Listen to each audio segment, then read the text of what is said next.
Hola a todos y bienvenidos. Hoy nos acompaña Scott Horton, un reconocido autor y crítico libertario de la política exterior de Estados Unidos. Así que sí, bienvenido al programa. Es un gran privilegio tenerte finalmente con nosotros. Bueno, haces plan masa es invitado. Eso es un burguestain.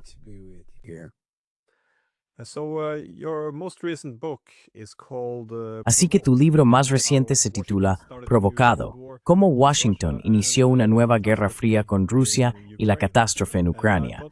Y pensé que era un gran título, Provocado, porque si observas las narrativas en torno a esta guerra y todas las premisas en las que se basan, es la idea de que la guerra fue no provocada. Esto parece estar en el centro de la propaganda bélica que vemos en Occidente.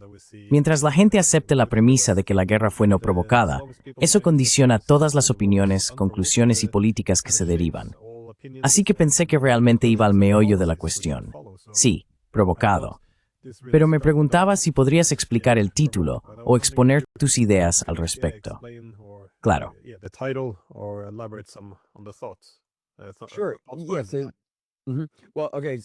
Bueno, de acuerdo. Así que lo primero, para cualquier crítico honesto que no me conozca, el título del libro no es justificado.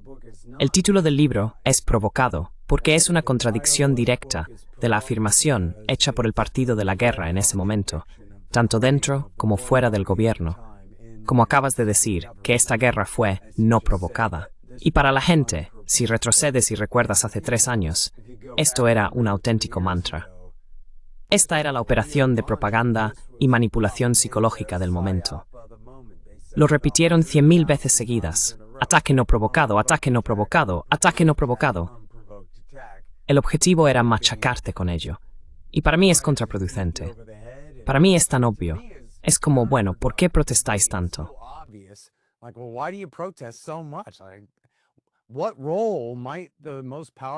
¿Qué papel podría haber jugado el país más poderoso de la historia en todo esto?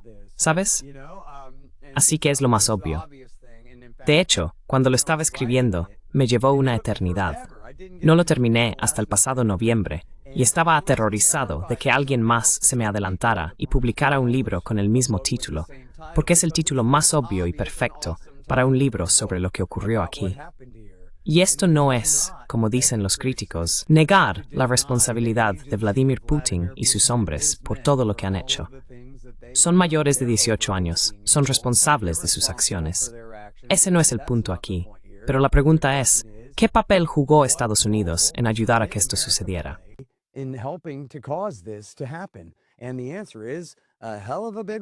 Y la respuesta es, una enormidad. Y la manera en que lo demuestro en el libro es a través de las palabras y las críticas, no de personas externas, sino del propio establishment de política exterior y sus líderes, tanto dentro como fuera de la administración, en los principales think tanks, diciendo, vaya, será mejor que no hagamos la estupidez que estamos a punto de hacer, o esto va a llevar a unas consecuencias terribles que podemos prever fácilmente. Y luego siguen haciéndolo una y otra vez, desde el final de la última Guerra Fría. En mi opinión, hay un camino claro, desde la arrogancia de la Defense Planning Guidance y la doctrina del orden mundial unipolar de los neoconservadores, al final de la Primera Guerra de Irak, hasta la guerra en Ucrania hoy.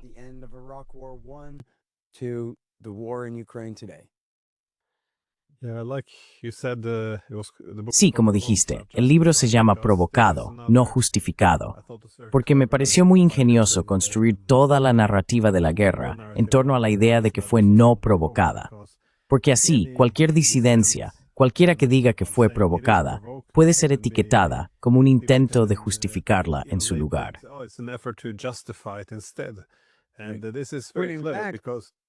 Como has dicho, lo importante aquí es que, cuando niegan que hubiera antecedentes dignos de mención, se impide la posibilidad de avanzar sobre una base razonable.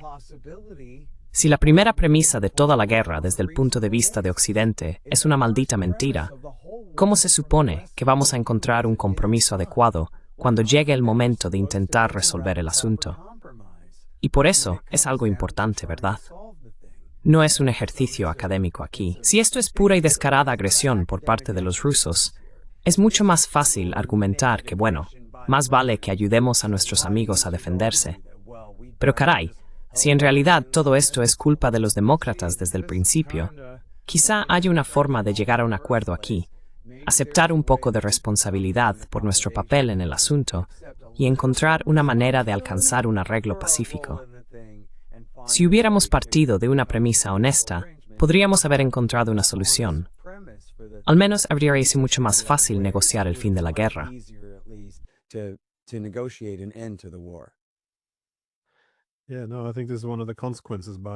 Sí, no. Creo que esta es una de las consecuencias de prohibir o criminalizar el argumento de que esto fue provocado como un intento de justificar lo que ha hecho Rusia. Eliminamos todas las vías hacia una solución pacífica, porque como dices, si no fue provocado, solo puedes enviar armas y no puedes recompensarlo. Pero así es como hemos acabado en esta situación, donde las negociaciones se consideran apaciguamiento, y el único camino hacia la paz es más guerra o más armas, como sugirió el secretario general de la OTAN, Stoltenberg.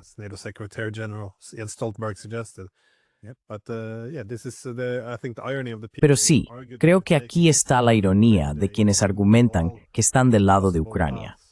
Ellos eliminaron todas las posibles vías hacia la paz, y la única opción que queda es seguir pidiendo a los ucranianos que luchen en una guerra que no pueden ganar. Así que han asegurado la destrucción de Ucrania al insistir en que fue una agresión no provocada, simplemente porque, bueno, ya no quedan otras soluciones. Pero en cuanto a la provocación, cuando retrocedes, como decías, al inicio de la era posterior a la Guerra Fría, empezando por la Primera Guerra de Irak, ¿por qué elegiste ese momento para analizar las provocaciones hacia Rusia?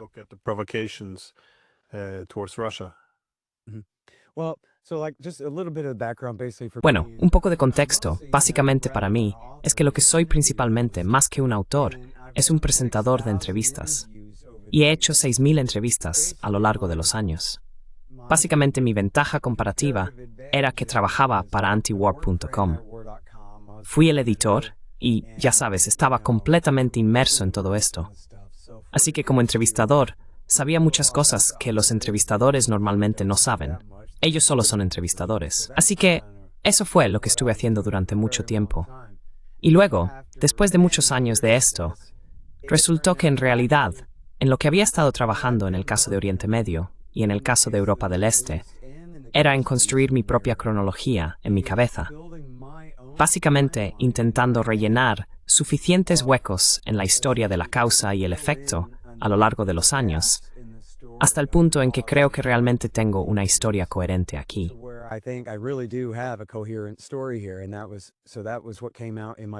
Y eso es lo que salió en mi libro sobre Oriente Medio.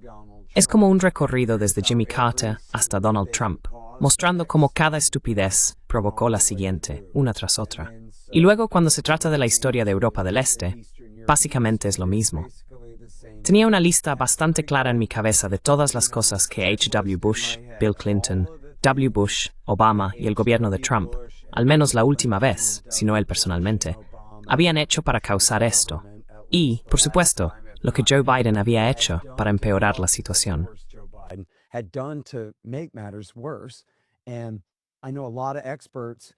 Y conozco a muchos expertos, muchos de ellos, como usted, John Mearsheimer, Jeffrey Sachs y otros, que saben mucho más que yo, sin duda, y especialmente sobre ciertas partes de la historia. Pero pensé que tenía una visión bastante buena, desde las alturas, de más o menos lo que hizo cada uno en este lado de la historia, para meterse de lleno en este asunto. Y eso era, esencialmente, lo que decidí que nadie más iba a contar. Quería contarlo desde el final de la última Guerra Fría. Ya conocía la historia de las promesas de no expandir la OTAN, y de hecho, como dijo Bush padre, de no aprovecharse en absoluto de la retirada soviética de Europa del Este.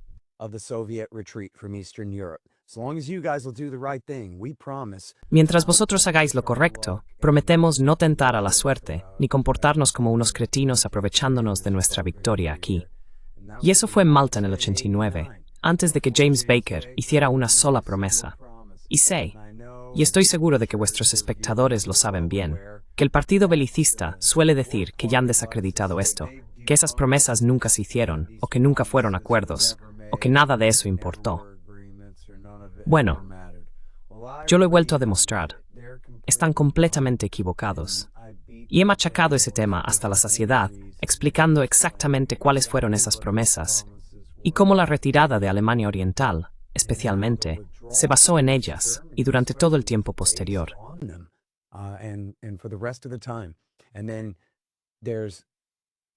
Y luego no está directamente relacionado, pero va en la misma línea de todo esto. La catástrofe de la política de terapia de choque, sobre la que no voy a entrar en todos los argumentos, pero que fue una parte fundamental. Cómo Estados Unidos no hizo un buen trabajo ayudando a Rusia a transformarse del comunismo al capitalismo, y de hecho empeoró mucho las cosas para mucha gente. Y luego, por supuesto, las guerras de los Balcanes fueron a costa de los amigos y aliados cercanos de los rusos, así como de sus parientes étnicos y religiosos, los serbios en los Balcanes, sobre sus cadáveres y sobre su impotencia para evitarlo. Y en gran medida fue para restablecer la supremacía de Estados Unidos como la principal fuerza de seguridad en Europa. Así que eso fue una parte enorme de todo aquello.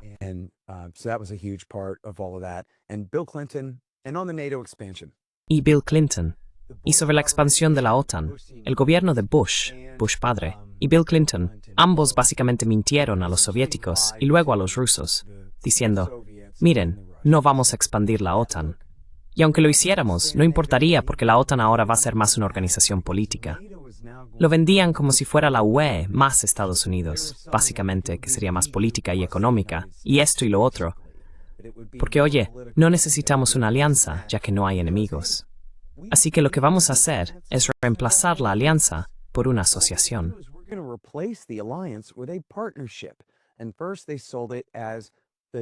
Y primero lo presentaron como la CSCE, que básicamente es la OSCE, pero antes solo se llamaba Conferencia, que ya existía, y de la que todos los estados de Europa del Este ya eran miembros.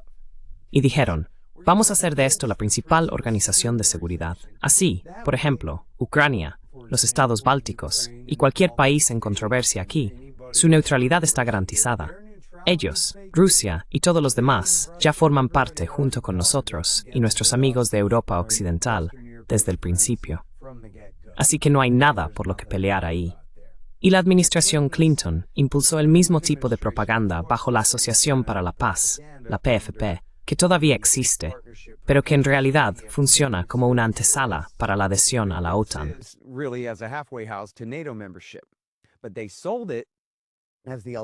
Pero lo vendieron como la alternativa a la expansión de la OTAN, básicamente solo para tranquilizar a los rusos mientras se aprovechaban de la situación. Pero sabían que estaban mintiendo todo el tiempo. Y se lo muestro a la gente, les digo, puntos de vista rusos. Todo esto proviene de documentos del gobierno de Estados Unidos, de memorandos de asesores de seguridad nacional a sus superiores. Lo siento, no sé qué decirte, pero lo tengo en sus propias palabras. Todo está en el Archivo de Seguridad Nacional. Simplemente dediqué tiempo a investigar todo eso en la Universidad George Washington. Gran parte de esto ha sido desclasificado. Me lo tomé con calma y tengo una espina clavada, así que fui y mostré todo lo peor que pude encontrar ahí sobre lo poco sinceros que son todos estos individuos.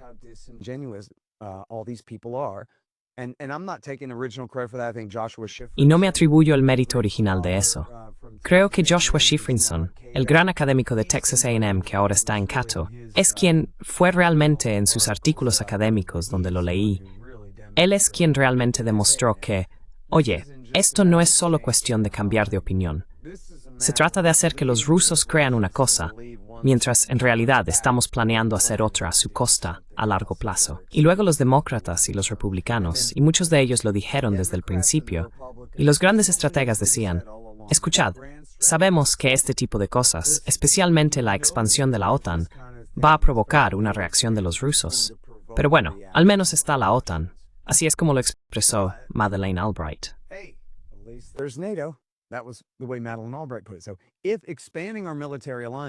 Así que, si expandir nuestra alianza militar hace que ellos quieran luchar contra nosotros, bueno, tenemos una alianza más grande que nunca para luchar contra ellos. ¿Y qué más da? Y básicamente, ni siquiera lo llamaría, por lo que puedo ver, no percibo tanto un odio visceral hacia los rusos, como un desprecio total y una falta de consideración hacia ellos. resumiendo una y otra vez. Sí, ¿y qué van a hacer al respecto? Es como si Estados Unidos fuera el matón del patio de recreo. Ya demostramos que podemos darles un puñetazo en el estómago y no se levantarán, así que podemos seguir haciéndolo. Y luego se critican entre ellos y a sí mismos por esa actitud, pero siguen actuando de la misma manera.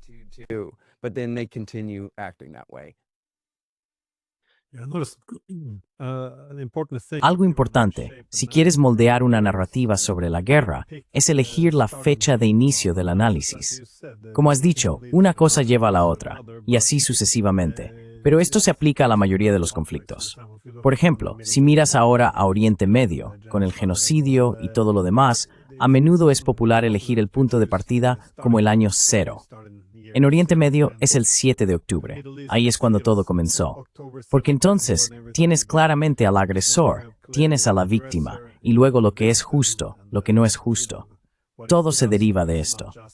Pero es lo mismo con la guerra en Ucrania. Es como si la guerra hubiera comenzado en febrero de 2022, cuando los rusos invadieron Ucrania.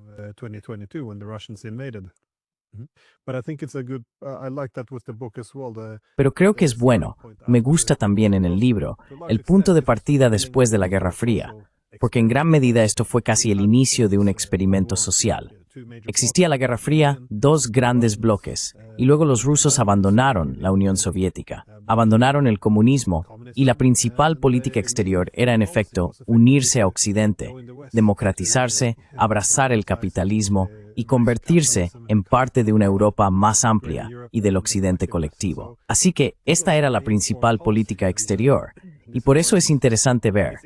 Hay realmente un argumento sólido para decir que todo fue culpa de Rusia, que hayamos acabado en esta situación.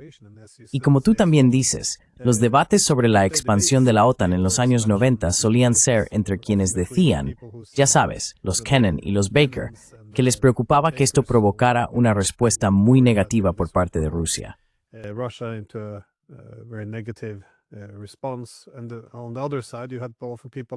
Y por otro lado, había personas como Madeleine Albright diciendo, sí, por supuesto que esto va a provocar a Rusia, pero son débiles y vamos a tener tanto de la OTAN que ya no importa.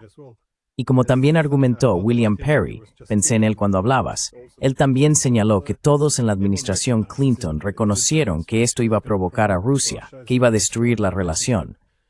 Pero son débiles, se están debilitando más. Nuestra política exterior debería ser, ya sabes, gestionar su declive. Así que darle la vuelta a esto ahora y decir, no, esto nunca ocurrió. Son solo argumentos rusos. Quiero decir, es una propaganda realmente magnífica. Y solo podría funcionar si disidencia se etiqueta casi como traición.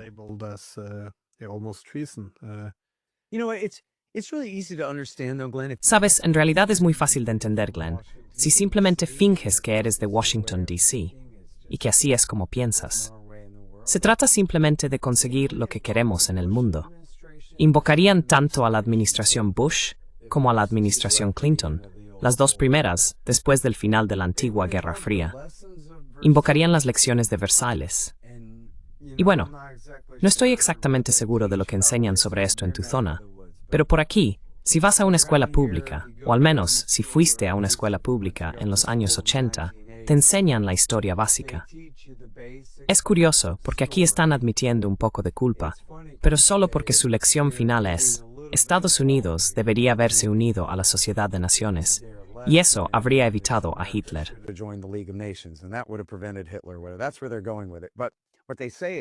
Ahí es a donde quieren llegar. Pero lo que dicen es que ya sabes, y se olvidan de que todo es culpa de Woodrow Wilson, que les dio la capacidad de hacerlo. Pero dicen que los británicos y los franceses simplemente maltrataron tanto a los alemanes. Las reparaciones de guerra, despojándolos de sus territorios periféricos, todas esas cosas, y su humillación y la destrucción de su economía, que eso fue lo que ayudó a que surgieran los nazis, ayudó a que surgieran los comunistas en el este, y los nazis en parte como reacción a eso, pero también como reacción a los términos tan duros de los países occidentales. Pero Estados Unidos no es como Gran Bretaña y Francia. Y después de la Segunda Guerra Mundial, nosotros éramos los jefes y decidimos hacernos amigos y reconstruir a nuestros enemigos, Alemania y Japón. Rebuild our enemies, Germany and Japan. And that's the real model. That's how you're supposed Y ese es el verdadero modelo. Así es como se supone que debe hacerse, no como Lord Clemenceau o quien sea, con su estúpido, ya sabes, castigo y diseños hegemónicos. Así es como actúa una democracia real y madura, y este tipo de cosas. Así que todos decían eso, después del final de la Guerra Fría. Oye, será mejor que aprendamos las lecciones de Versalles, y será mejor que nos hagamos amigos de nuestros nuevos, ya sabes, compadres rusos, y no los alienemos ni los empujemos hacia una reacción de derechas y nacionalista. Deberíamos hacer todo lo posible por portarnos bien con ellos. Pero por supuesto, ocupamos Alemania Occidental y todo Japón, y teníamos a la Unión Soviética como amenaza sobre sus cabezas. ¿Prefieres que te ocupe Joe Stalin, Y ellos decían, no, en realidad preferimos a MacArthur y Eisenhower. No, actually, we prefer MacArthur and Eisenhower. Thank you very much, right? So we didn't have Muchas gracias, ¿verdad? Así que no tuvimos eso con Rusia. Cuando la Unión Soviética se desmoronó, ya sabes, Estados Unidos tenía mucha influencia en Moscú, más de la que debería haber tenido, pero desde luego no tenían un MacArthur, un virrey, ni un destacamento de tropas allí dispuestas a imponer el control estadounidense. Nada parecido. Como consecuencia, no estaban dispuestos a hacerse verdaderos amigos, ni a reconstruir a su enemigo derrotado, porque realmente no tendrían el control como lo tuvieron en Alemania y Japón al final de la Segunda Guerra Mundial.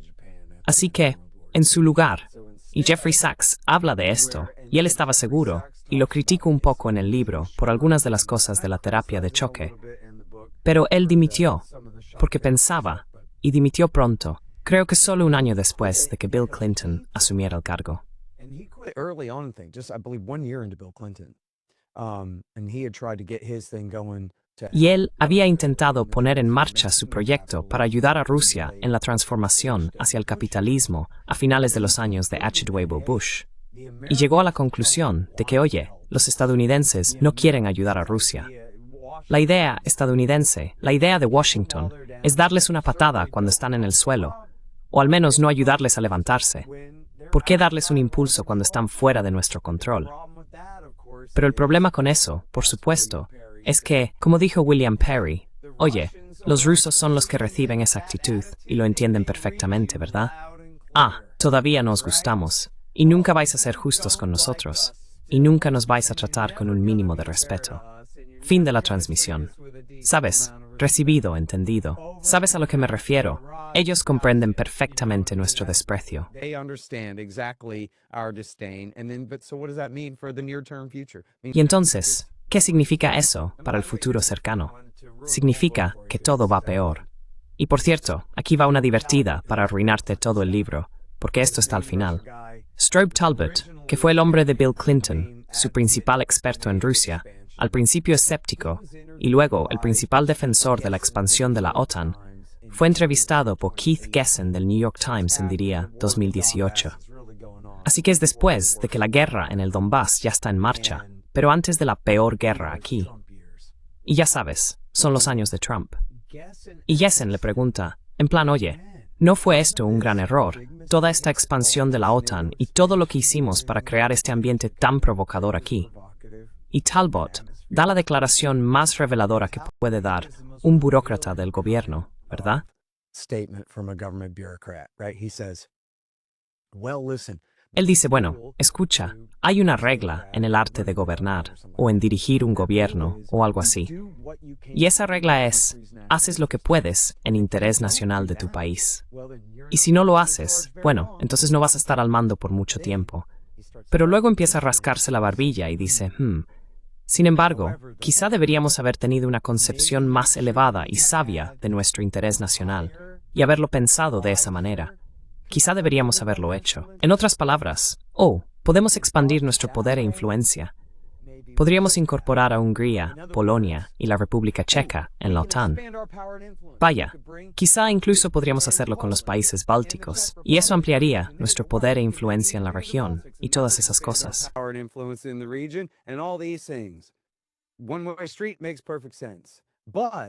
Una calle de sentido único tiene todo el sentido del mundo. Pero espera un momento. ¿Significa esto que vamos a provocar una guerra en el año 2022, cuando estalle una gran disputa por la dominación en Ucrania? ¿Estamos simplemente preparando el terreno para un divorcio total entre Washington y Moscú y el comienzo de toda una nueva era, o incluso un siglo de enemistad de la que acabábamos de salir? Eso es lo que dijo George Kennan. Tú mencionaste a George Kennan. Él acuñó la política de contención. Le dijo a Thomas L. Friedman, del New York Times, en 1998, que esto iba a provocar una nueva guerra fría y que probablemente acabaría en una caliente. ¿Por qué estamos haciendo esto? Es simplemente autoboicot. Y lo curioso de eso, lo que digo sobre, ya sabes, burlarme de Talbot solo por ser un burócrata, ¿verdad? Es porque ese es su razonamiento, ¿no?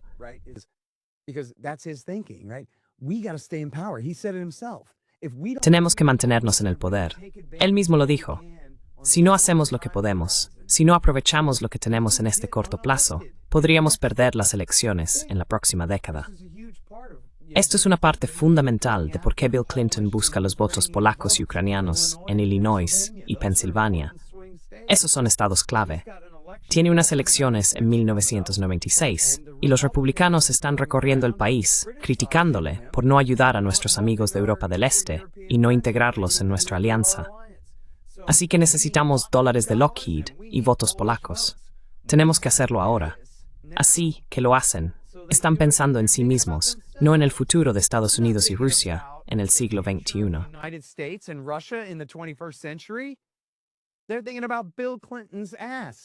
Están pensando en el trasero de Bill Clinton y en cómo va a conseguir mantenerlo en esa silla a costa del resto de la humanidad. Francamente, ¿no? Si lo miras con perspectiva, la relación de Estados Unidos con Rusia es la cosa más importante del mundo entero, y nada más se le compara. Podríamos destruir a la humanidad. Podríamos hacer retroceder a la humanidad 1000 años si tuviéramos una guerra. O peor aún, si estallara una guerra real entre Estados Unidos y la Federación Rusa. Es una locura que permitamos que intereses pequeños, insignificantes y parroquiales determinen el camino que seguimos aquí, en vez de alejarnos y obligar a Strobe Talbot a tener una concepción más elevada y sabia del interés nacional de Estados Unidos, y no esta ganancia política idiota y a corto plazo a costa del resto de nosotros.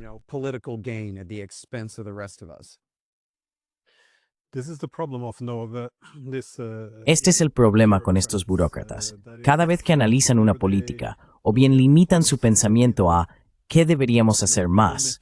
O ¿qué deberíamos hacer menos? Así que solo están ajustando las políticas existentes. Ahora bien, cuando acabas de salir de una guerra fría, con dos bloques ideológicos, dos centros de poder enfrentados, y tienes la oportunidad de realmente remodelar el sistema internacional, de crear instituciones de seguridad inclusivas donde busques la seguridad junto a tus oponentes en vez de contra ellos, todas esas posibilidades están ahí. Este es un mal momento para tener a estos enanos políticos, por así decirlo, al mando. Y este era, en cierto modo, el argumento, como mencionas a Kennan, porque él decía, ya sabes, que en gran medida también culpaba a la falta de imaginación política.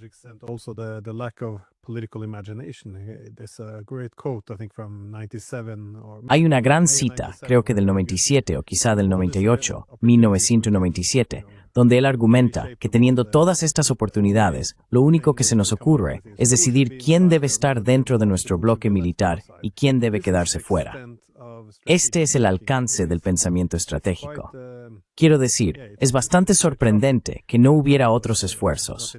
Incluso Clinton, ya en enero de 1994, está en una de las páginas web de la Embajada de Estados Unidos, dio un discurso en el que advirtió que si decidíamos expandir la OTAN, probablemente volveríamos a dividir Europa y recrear la lógica de la Guerra Fría. Ni siquiera es Kennan, pero hoy esto se llama propaganda rusa.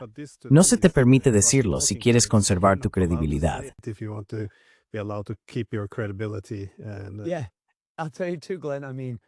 Sí, te lo digo también, Glenn. Quiero decir, mira, tienes que creerme, supongo.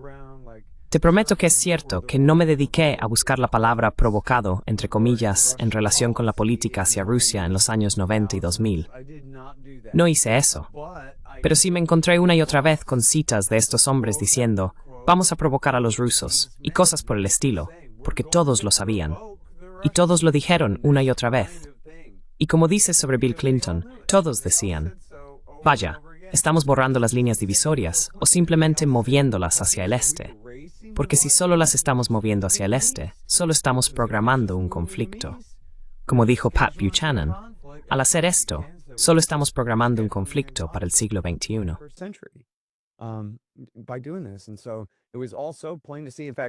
Y también era evidente.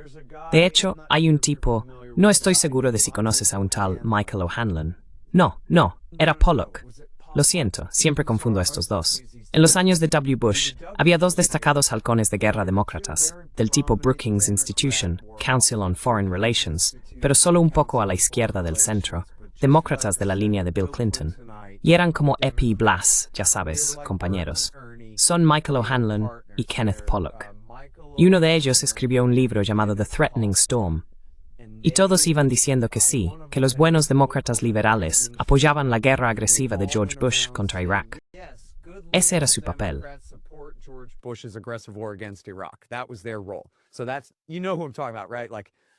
Así que sabes de quién estoy hablando, ¿verdad? La institución Brookings personificada por estos dos. Y lo siento, ahora no recuerdo cuál de los dos era.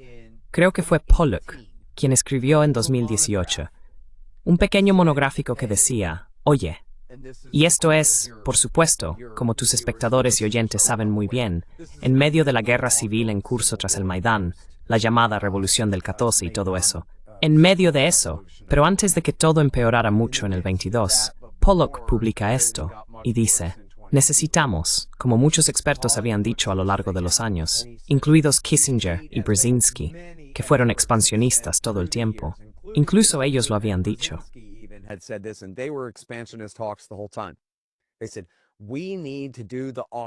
Dijeron que necesitamos aplicar el modelo de Austria para Ucrania. Y eso hace referencia a la antigua Guerra Fría con los comunistas, cuando a Austria se le permitió ser neutral, Finlandia igual, donde no tenían alianza con el Pacto de Varsovia ni con la OTAN, y no había tropas de ninguno de los dos bandos ocupando su país. Pero prometieron llevarse bien con ambos y no posicionarse en contra de ninguno. Y cosas así, mantenerse neutrales y básicamente protegerse. En otras palabras, y una parte fundamental de eso, era que Estados Unidos y la Unión Soviética habían acordado no pelear por ellos, ¿verdad? Ambos bandos estaban de acuerdo.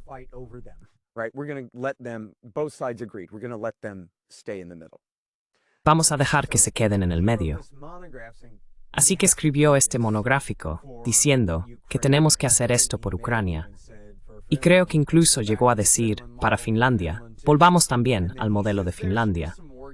Y luego dice que debería haber algunas garantías de guerra y todo tipo de tonterías en la estructura de la propuesta. Pero lo que decía, que no podemos tener una contienda de grandes potencias por Ucrania. Si miramos el camino en el que estamos ahora, tenemos que detener esto ya antes de que empeore. Necesitamos un acuerdo para la guerra y una estructura fiable y estable para avanzar en Europa del Este a partir de ahora. Pero por supuesto, ahí escuchaste la palabra mágica.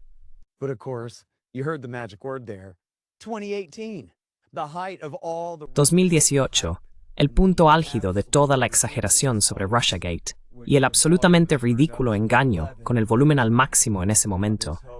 El engaño de que Donald Trump había sido instalado en el poder por Vladimir Putin en un golpe de Estado ruso y había usurpado el trono legítimo de Hillary Clinton y todo eso. Así que no había nadie en los círculos de poder responsables que quisiera escuchar lo que Pollock estaba planteando aquí. Su monografía, no sé si alguien más aparte de mí siquiera se dio cuenta de ella, ¿verdad? Era algo tan desesperadamente necesario en ese momento. Y debido a las mentiras del gobierno estadounidense, acusar a su propio presidente de traición es lo más ridículo e inaudito del mundo.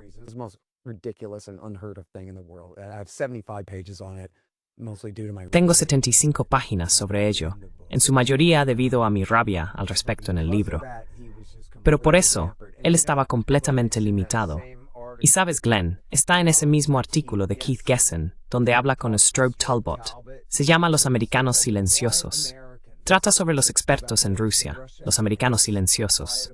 Y ahí uno de estos tipos, ya no recuerdo quién era, siempre se me olvida volver a buscarlo, olvido de dónde viene la cita, creo que era uno de los propios hombres de Trump. Dice, bueno, cuando se trata de la política hacia Rusia, ya sabes, Trump es como el capitán de un barco, está sujetando el timón, pero no está conectado a nada. Y el resto del gobierno es el barco, y ellos tienen su propia política hacia Rusia.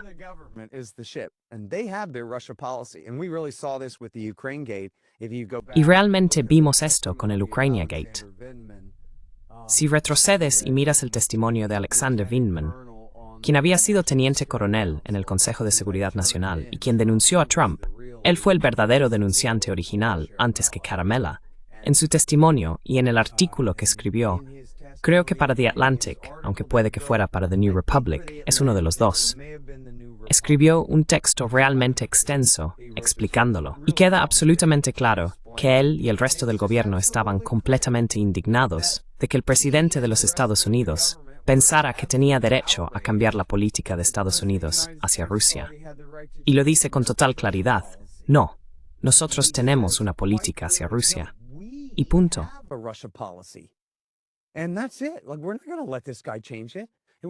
Mira, no vamos a dejar que este tipo lo cambie. Fue una emergencia en el Consejo de Seguridad Nacional. ¿Qué vamos a hacer para evitar que el presidente cambie la política? Y el hecho de que este hombre hubiera ganado las elecciones y fuera el único con derecho a sentarse en esa silla, detrás de ese escritorio, y tomar esas decisiones, este teniente coronel nunca había oído hablar de eso. No tiene ni idea de que trabaja para Trump. ¿Cómo se atreve Donald Trump a cambiar la política del gobierno sobre Rusia? Y está clarísimo. Tuvimos una reunión, Glenn, de las agencias interinstitucionales. Decidimos que lo que estamos haciendo aquí es lo que queremos hacer, no tú.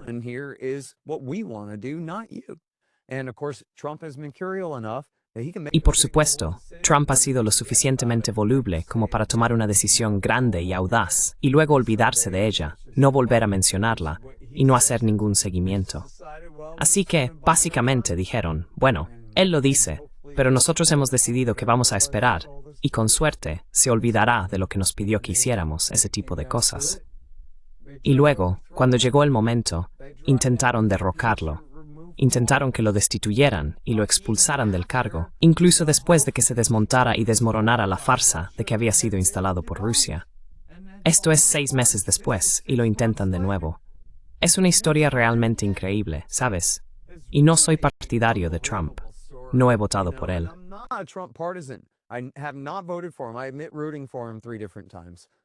Admito que lo apoyé 3 veces distintas contra sus enemigos, a quienes odio aún más, pero nunca podría votar por ese tipo, por varias razones, especialmente el sionismo y otras cosas. Pero así que esto no es como un resentimiento personal hacia él, es solo un resentimiento personal, en el sentido de que odio que me mientan. Y Dios mío, ¿cómo nos mintieron a todos sobre ese asunto? Y simplemente el valor de algún teniente coronel de bajo rango. Estoy siendo educado al llamarlo valor. Algún teniente coronel de bajo rango, en el Consejo de Seguridad Nacional, liderando un golpe contra el presidente solo porque nació en Ucrania y quiere que se haga a su manera, es como una bomba H explotando sobre mi cabeza. Simplemente increíble e intolerable. No soporto que alguien haya permitido que eso ocurriera en ningún momento.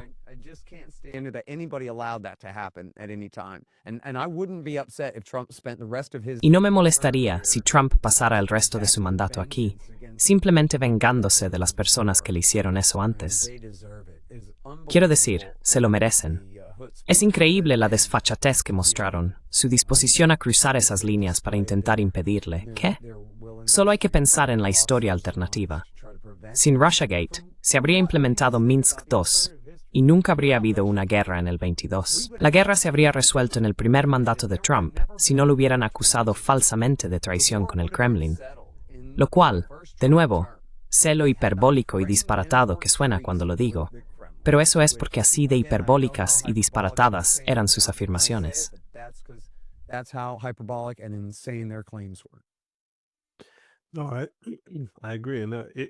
Estoy de acuerdo. Sin embargo, es interesante que todo el concepto del Estado profundo se trate como una especie de teoría de la conspiración.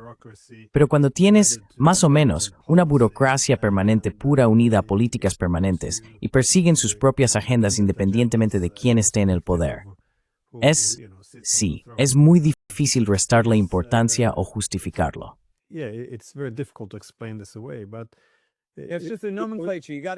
Es solo una cuestión de nomenclatura. Tienes que decirlo correctamente. En Turquía es el Estado profundo. En Estados Unidos se llama la interagencia. Ahí lo tienes. Ahora todos estamos en la misma página.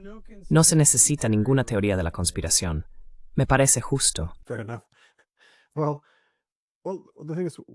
Bueno, la cuestión es que, cuando se tomó la decisión en 2014 de derrocar al gobierno en Ucrania, algo que destacados políticos, embajadores y jefes de inteligencia ya habían advertido que probablemente conduciría a una guerra civil dentro de Ucrania, dada la división existente, y la intervención militar de Rusia, teniendo en cuenta que se inclinarían hacia los ucranianos del este, y también se asegurarían de que Ucrania no acabara en la órbita de la OTAN. Manuel Jostein.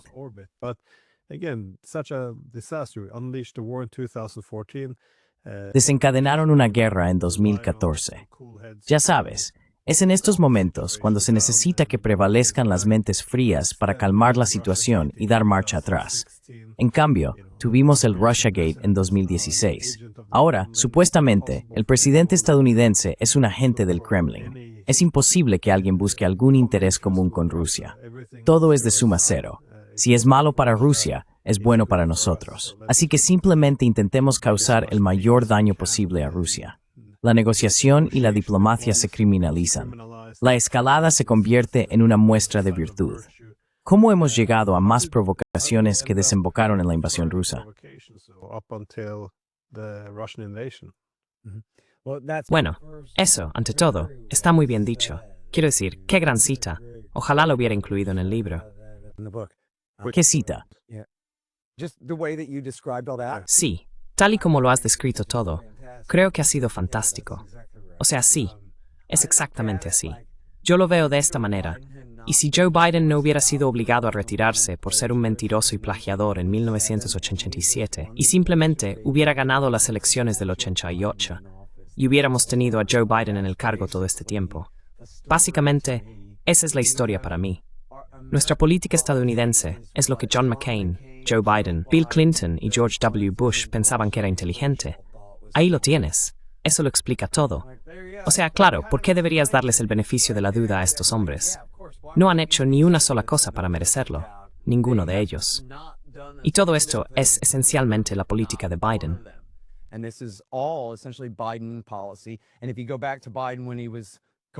Y si retrocedes a la época en que Biden era coherente, ya sabes, hace 10 o 15 años o lo que sea, el tipo era un auténtico idiota.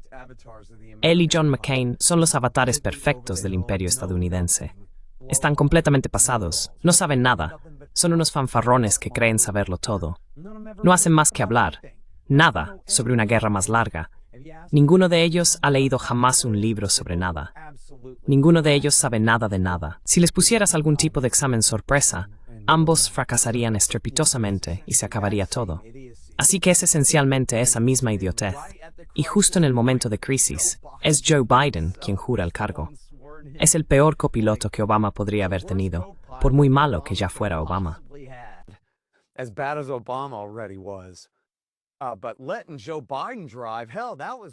Pero dejar que Joe Biden conduzca, vaya, eso fue lo que causó todos los problemas en 2014 desde el principio, ya sabes, con el Maidán y todo aquello.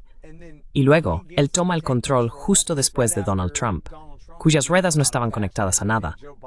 Joe Biden llega, y sus ruedas sí están conectadas. Le toca conducir, solo que ahora él tiene más o menos las mismas opiniones generales de desprecio, y quizá incluso odio, hacia Vladimir Putin y la Rusia de Putin. Y como has dicho, ese pensamiento de suma cero sobre su pérdida y nuestra ganancia. Y al mismo tiempo, está tan mal de la cabeza que no sabe mucho más que eso. No puede pensar en profundidad. No sabe nadar. Bueno, quizá nunca supo. But he certainly like can't swim in any kind of detail. Pero desde luego, no es capaz de profundizar en ningún tipo de detalle, ni de tomar decisiones que requieran siquiera la cantidad más básica de perspicacia o sabiduría, o el tipo de pensamiento contextual profundo que necesitaría un presidente durante una crisis con Rusia. Así que, ya sabes, yo pensaba que la guerra se evitaría. No porque dijera que Putin nunca haría algo así. Llevo años advirtiendo que sí lo haría. Amenazó a George Bush en su cara con que lo haría. Le dijo a un ministro italiano en 2014, «Puedo estar en Kiev en 2 semanas, chico. No me pongas a prueba».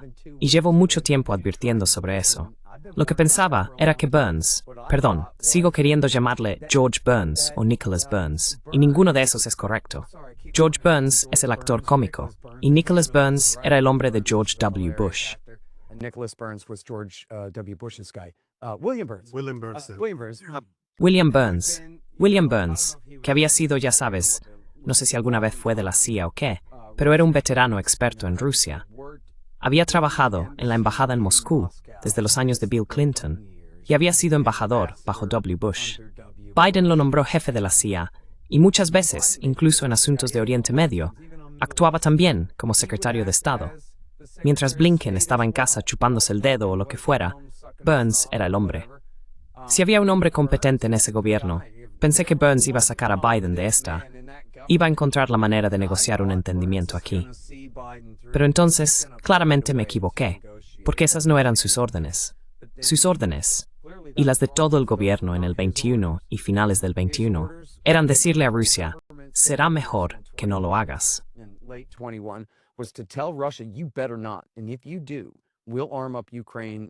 Y si lo haces, armaremos a Ucrania, e incluso apoyaremos una insurgencia ucraniana para luchar contra ti. Pero no estaban dispuestos a negociar de buena fe.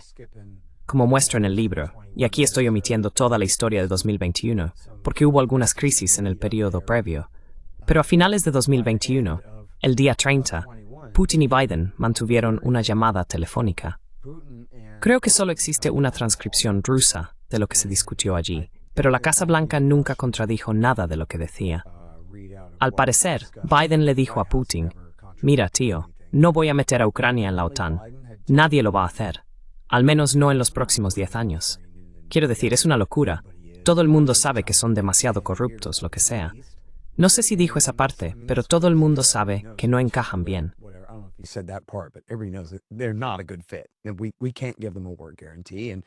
Y no podemos darles una garantía de guerra. Y tenemos esta crisis continua en el este, todas estas cosas. Y misiles, tío. ¿Crees que voy a desplegar, ya sabes, lanzadores antimisiles en Kharkov? No voy a hacer eso. Nunca tuvimos intención de hacerlo. Tengo que decirte, Glenn, que creo que eso era sincero. No creo que... Nunca he visto nada que dijera que el Pentágono quería poner misiles Sparrow y lanzadores Mark 41 en Kharkov. Si hay algo así que se me haya pasado, pido disculpas, pero nunca he visto nada parecido. Putin dijo, bueno, eso es lo que me preocupa. Ustedes siguieron adelante e hicieron esto en Polonia y Rumanía. Y estos son lanzadores de doble uso, que pueden albergar misiles de crucero Tomahawk que pueden llevar ojivas nucleares. Muchas gracias.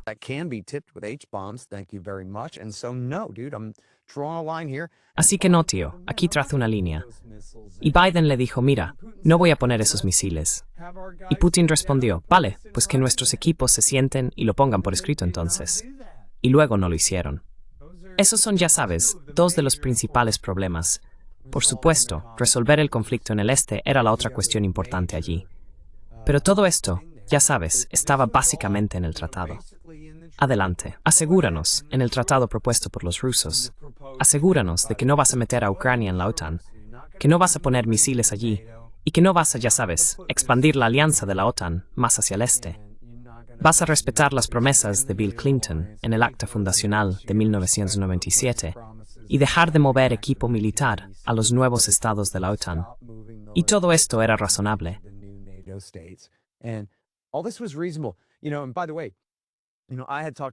¿Sabes? Y por cierto, hablé con Chas Freeman, que fue diplomático toda su vida, y con otros expertos en ese momento que decían que el tratado ruso no es perfecto, y ningún presidente estadounidense debería simplemente firmar a ciegas un tratado propuesto por Rusia sobre prácticamente nada, ¿verdad?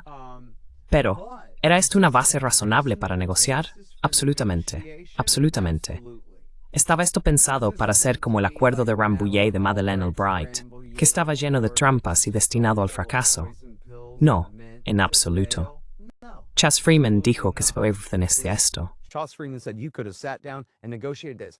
And as I show in the book, New York Times and Como muestro en el libro, el New York Times y el Washington Post citan a funcionarios anónimos de la administración Biden que están de acuerdo con eso y dicen, esto no es un conjunto disparatado de promesas ridículas que exigen que hagamos.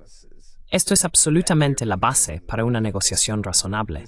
Si quisiéramos sentarnos a la mesa, estamos tratando de averiguar si realmente lo dicen en serio o no, pero sobre el papel, esto es razonable. Podríamos discutirlo. Pero luego simplemente no lo hicieron. No lo hicieron. Y dijeron, ¿sabes qué haremos? Tendremos esta reunión de menor nivel sobre los misiles. Y luego tampoco hicieron eso. Nunca la organizaron. Nunca se presentaron. didn't do that. They never arranged it. They never showed up. And so all of it was essentially Así que todo eso fue, básicamente, ya sabes, simplemente, mira, no creo que el plan A fuera traerles a la guerra.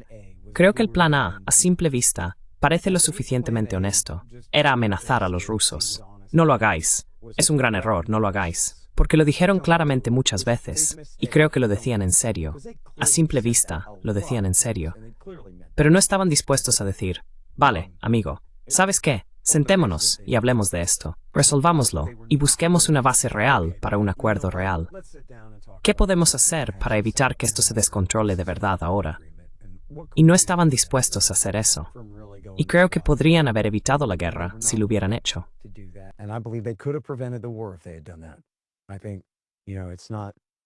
Creo que, ya sabes, no es, de nuevo, el libro no lo justifica, y no es, oh, creo que Putin era tan sincero en sus creencias o declaraciones o lo que sea. Pero la realidad es que había propuestas muy concretas sobre la mesa. La administración Biden dijo que, en esencia, estaban de acuerdo. Así que vale, quizá él sea simplemente, ya sabes, el zar Vlad y quiera recrear todo el imperio ruso. Pongamos a prueba esa premisa, firmemos su tratado razonable y veamos qué ocurre después. Si resulta que solo estaba bromeando, y el tratado no significaba nada, y de todos modos quiere quedarse con todo, bueno, entonces estaremos viviendo en un mundo diferente.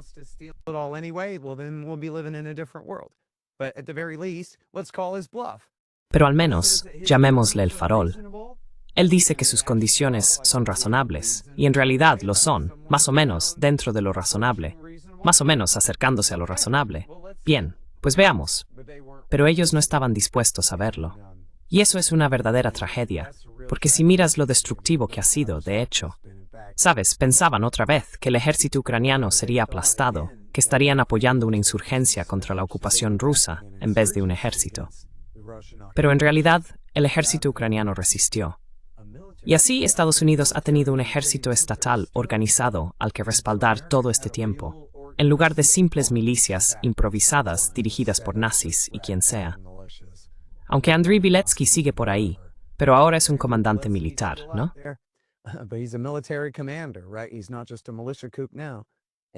Ya no se trata solo de un golpe de milicia.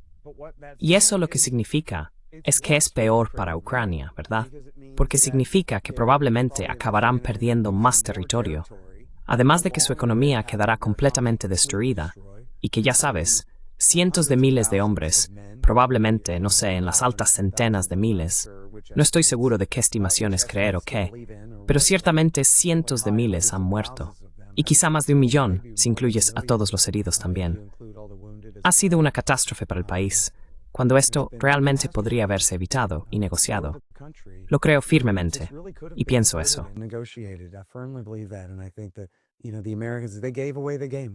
Sabes, los estadounidenses se delataron. Bueno, estamos intentando infligir una derrota estratégica a Rusia, y al enviarles estas armas y librar nuestra enorme guerra económica contra ellos, simplemente los vamos a paralizar. Quiero decir, realmente lo creían. Lo dijeron una y otra vez. Madeleine Albright dijo antes de morir, oh, el gobierno ruso va a caer y Putin será derrocado y la libertad reinará en el norte de Asia. Sí, claro, pero ellos lo creían. No mentían sobre eso. Pensaban, los tenemos contra las cuerdas. Los tenemos en nuestra trampa. Es lo mismo que hicimos con los soviéticos. Vamos a hacer lo que hicimos en Afganistán en los años 80 y en Rambo 3.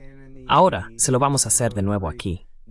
Y se convencieron a sí mismos de que era verdad.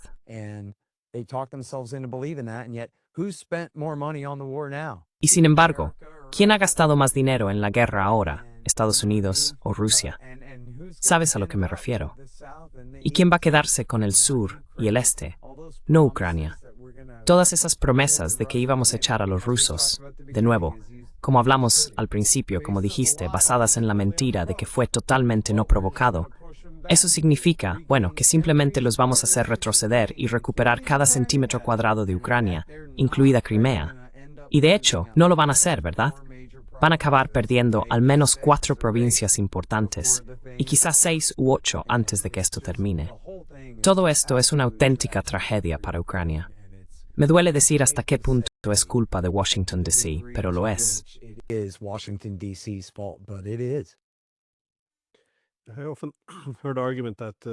A menudo escuché el argumento de que, bueno, no había intención de incorporar a Ucrania en la OTAN, así que los rusos realmente no tenían de qué preocuparse. Pero una preocupación clave en Rusia es el incrementalismo o las tácticas de salami. De hecho, escribí sobre esto en noviembre del 21, porque decía que iba a haber una guerra. Sí, de hecho me acusaron de intentar legitimar la guerra. Así que tenemos la misma dinámica. Pero ese era todo el punto. Podrían haberle dicho a Gorbachev en el 89, bueno, sabes, no necesitas que esté por escrito porque no tenemos intención de expandir la OTAN. De hecho, cuando expandieron la OTAN en el 99 a Polonia, Hungría y la República Checa, el argumento era, sabes, son solo 3 países, no va a afectar a Rusia. E incluso entonces, hicieron una entrevista con Gorbachev y él lo dejaba muy claro.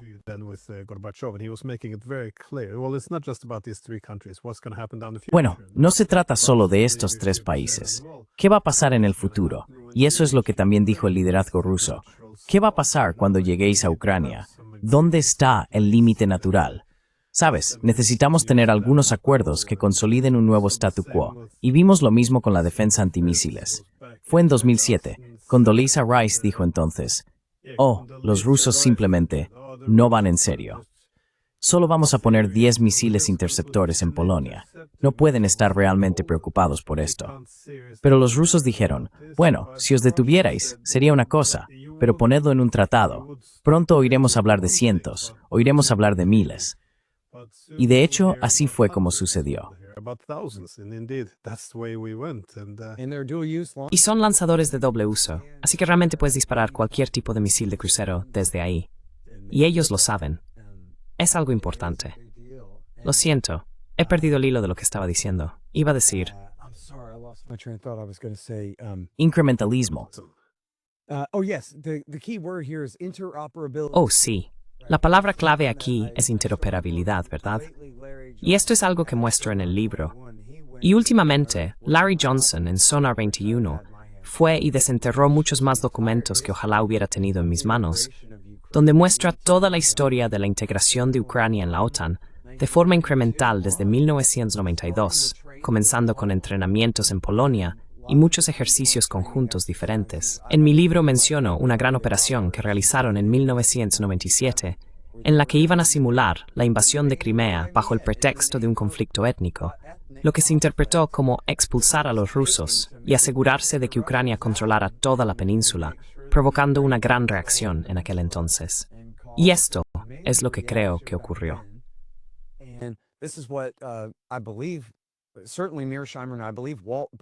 Ciertamente, Mearsheimer y creo, Walt, ambos, o quizá al revés, pero estoy bastante seguro de que ambos, dijeron en mi programa hace años, probablemente después del Maidán, pero antes de 2022, que lo que están haciendo aquí es una membresía de facto en la OTAN. Y desde el punto de vista ruso, no importa exactamente lo que diga el papel. La cuestión aquí es que Estados Unidos no les está dando una verdadera garantía de guerra, como hemos visto. No estamos enviando a la 87ª División Aerotransportada para proteger el Donbass. Olvídalo. Pero lo que estábamos haciendo nosotros, el gobierno de Estados Unidos, lo que ellos estaban haciendo era normalizar el ejército ucraniano con el resto de la OTAN, de modo que sus estructuras de mando, su orden de batalla y de mando, su equipo de comunicaciones y la mayor parte posible de su equipamiento militar se estuviera estandarizando con las fuerzas de la OTAN.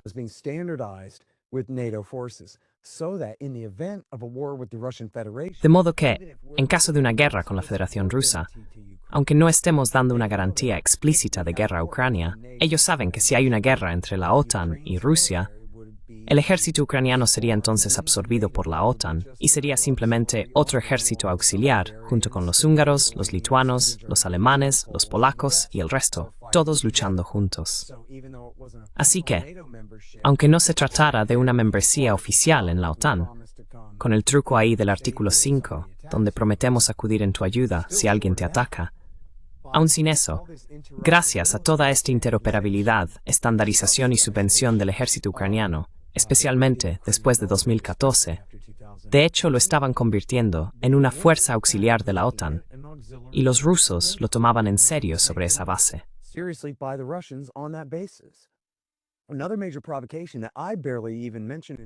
Otra gran provocación que ya casi ni menciono, pero está en el libro y es muy importante en la lista, fueron todos los vuelos de bombarderos. Esto estuvo ocurriendo durante todo el tiempo, no recuerdo exactamente cuándo empezó, pero creo que fue durante Obama. Pero también durante Trump, volaban de forma rutinaria. Volaban bombarderos pesados estadounidenses de diferentes tipos, supongo que B-52 y B-2, y los hacían volar por la costa del Báltico, la costa del Mar Negro, y siempre lo pronuncio mal, es Ojotsk, allá en el lejano oriente. Básicamente, están probando, como ellos lo dicen, los radares rusos, pero dan la vuelta a 12 millas y media de la costa. Vuelan justo hasta la frontera del espacio aéreo internacional de Rusia, y luego se dan la vuelta, obligándoles esencialmente a encender todos sus radares.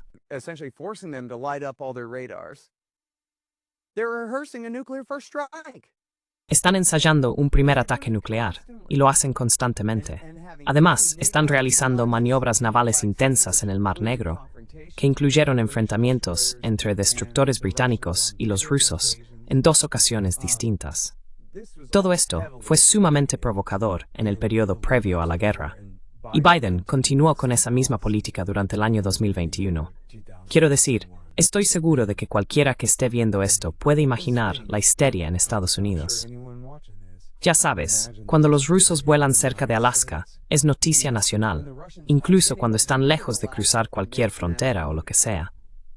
Toman la zona de identificación de defensa aérea y fingen que eso es espacio aéreo, y dicen, «Oh, Dios mío, han cruzado nuestra zona de identificación de defensa aérea». Lo cual, bueno, está bien.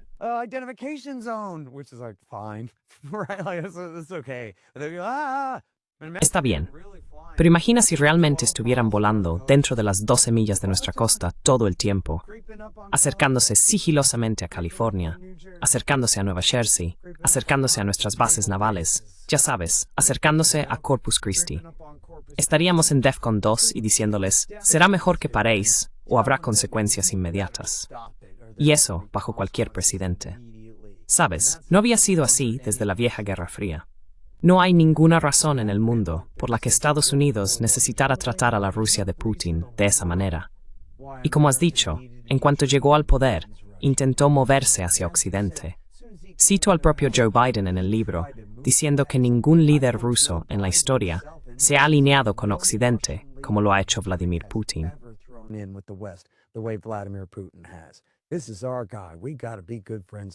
Este es nuestro hombre. Tenemos que hacernos buenos amigos de él. Y esta es absolutamente su opinión.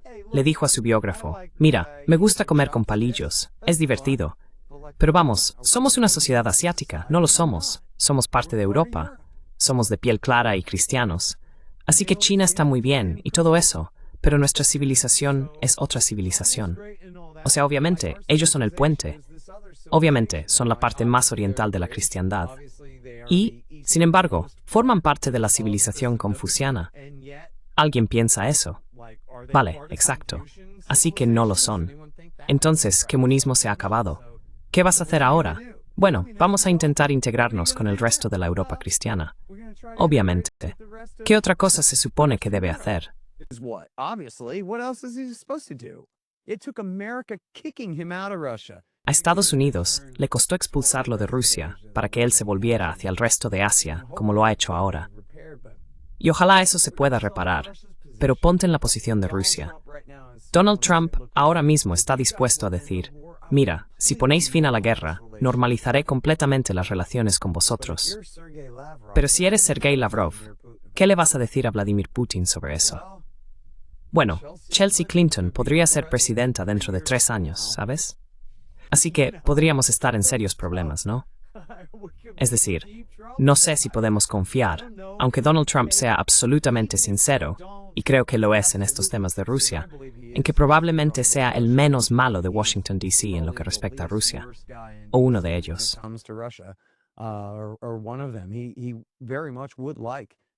Le gustaría mucho volver a tener una nueva amistad con la Federación Rusa, pero puede prometer que así se mantendría, incluso si los rusos cumplen con su parte en todo. Sería bastante difícil, ya sabes. Así que desde luego, le deseo lo mejor con eso. Y como dije antes, no creo que haya ningún asunto que enfrente la humanidad más importante que la relación de Estados Unidos con Rusia. Washington y Moscú, mejores amigos para siempre o adversarios mortales. Si vamos a tener, ya sabes, 7000 bombas H apuntando a la cabeza del otro, sudando y enfadados, eso no puede durar. No puede. Tenemos que... Nadie ha renunciado a sus bombas H. Así que como mínimo podemos hacer todo lo posible por intentar adoptar una actitud de amistad y cooperación de cara al futuro.